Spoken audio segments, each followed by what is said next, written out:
Le harcèlement des élèves dans les écoles est un énorme problème qui est difficile à combattre. Les nouveaux cas tragiques d'intimidation des enfants sont constamment élevés. Lorsque quelqu'un regarde ou se comporte différemment, il devient immédiatement la cible de plaisanteries malveillantes.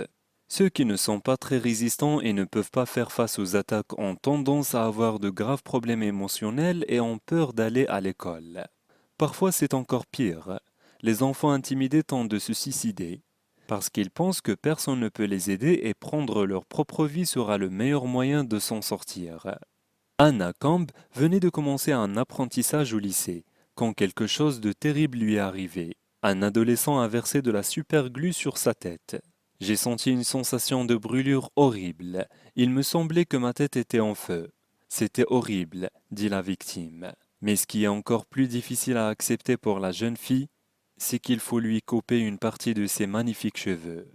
J'ai perdu ce que j'aimais le mieux chez moi. J'adorais mes cheveux. Honnêtement, mes cheveux étaient la seule chose que j'aimais chez moi, raconte l'adolescente.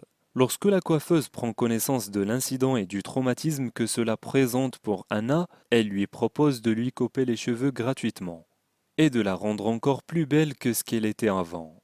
Alors que les blessures physiques de Anna guérissent lentement, le délinquant qui l'a brutalisé n'a subi pratiquement aucune conséquence de ses actes.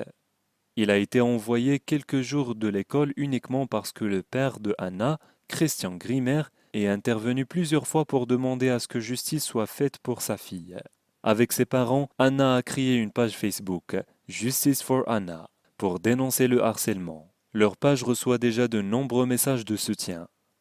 Ça me donne envie d'aider les autres, explique l'adolescente de 15 ans. Il y a tellement des gens qui ne peuvent pas se défendre, mais ils me parlent de ce qui leur arrive. Je ne suis qu'une adolescente, mais j'ai enduré beaucoup de choses et je suis assez grande pour faire la différence entre le bien et le mal. Je suis suffisamment grande pour aider les autres victimes du harcèlement et peut-être même aider les brutes pour qu'ils deviennent des gens bien. Son père, un soldat à la retraite, était furieux de la façon dont sa fille a été traitée. En outre, l'école ne se sentait pas responsable en aucune façon et ne veut même pas parler de l'incident. Le directeur adjoint a même critiqué son intervention intense. La jeune fille est allée chez un médecin, qui a confirmé des brûlures au premier degré. Avec sa mère, ils ont décidé de couper leurs cheveux pour montrer leur soutien. Anna a vécu de nombreuses expériences traumatisantes, et la sagesse et la détermination qu'elle en a tirées lui permet d'aider non seulement les victimes, mais aussi les coupables. Et pour cela, elle force l'admiration. Le plus beau est certainement le travail réalisé par Nikki, une coiffeuse de la région. Elle a voulu offrir ses services à Anna gratuitement pour l'aider à reprendre confiance en elle. Elle explique: Aujourd'hui, j'ai pu faire quelque chose qui m'a rendu très fière.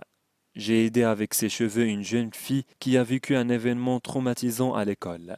Il a fallu lui raser les cheveux sur un côté. Mais j'ai fait pour le mieux dans cette terrible situation. Anna adore son nouveau look. Le reste de cet article se trouve sur la page suivante.